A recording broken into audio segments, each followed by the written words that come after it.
നിയമസഭാ തെരഞ്ഞെടുപ്പിൽ ഇത്തവണ ബി.ജെ.പി. എന്തായാലും അക്കൗണ്ട് വീണ്ടും തുറക്കും എന്നുള്ള കാര്യത്തിൽ ആർക്കും സംശയമില്ല. CPM-നാണെങ്കിലും കോൺഗ്രസിനാണെങ്കിലും അതിൽ വലിയ സംശയമൊന്നുമില്ല എന്നതാണ് ഒരു വസ്തുത.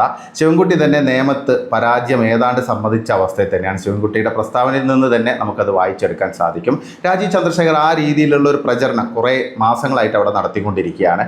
ഒരു ജനകീയനായുള്ള ഒരു നേതാവ് എന്നുള്ളൊരു ഇമേജ് അദ്ദേഹത്തിന് ഉണ്ടാക്കാൻ നേമത്ത് സാധിച്ചിട്ടുണ്ട്. അത് മാത്രമല്ല ബി.ജെ.പിയുടെ സംഘടനാ സംവിധാനം, ബി.ജെ.പിയുടെ അടിസ്ഥാന വോട്ട്, കോർപ്പറേഷൻ ഭരണം പിടിച്ചതിൻ്റെ ആ ഒരു ഹണിമൂൺ പീരീഡ്, ഇതെല്ലാം നേമത്ത് ബി.ജെ.പിക്ക് വർക്കൗട്ടായി എന്നുള്ളതാണ്. പിന്നെ അതുകൂടാതെ ശബരിനാഥ് ഇത്തവണ കുറേ വോട്ട് പ്രത്യേകിച്ച് ന്യൂനപക്ഷ മേഖലകളിലൊക്കെ പിടിക്കുമെന്നാണ് മനസ്സിലാക്കിയിരിക്കുന്നത്, പിടിച്ചിരിക്കുന്നു എന്നാണ് മനസ്സിലാക്കിയിരിക്കുന്നത്. അപ്പോൾ അത് സ്വാഭാവികമായിട്ടും ശിവൻകുട്ടിക്ക് ഒരു തിരിച്ചടിയായി മാറി. അപ്പോൾ നിയമം എന്തായാലും ബി.ജെ.പി. ഉറപ്പിച്ചിട്ടുണ്ട്.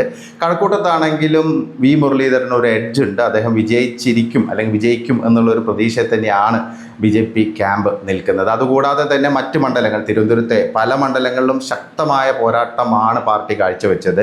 തിരുവനന്തപുരം, പിന്നെ വട്ടിയൂർക്കാവ്, കാട്ടാക്കട, പിന്നെ പറയുകയാണെങ്കിൽ ആറ്റിങ്ങൽ, ഇവിടെയൊക്കെ ബി.ജെ.പിക്ക് സാധ്യതയുണ്ട്. പിന്നെ മറ്റ് ജില്ലയ്ക്ക് പുറത്താണെങ്കിൽ പാലക്കാട്, മഞ്ചേശ്വരം,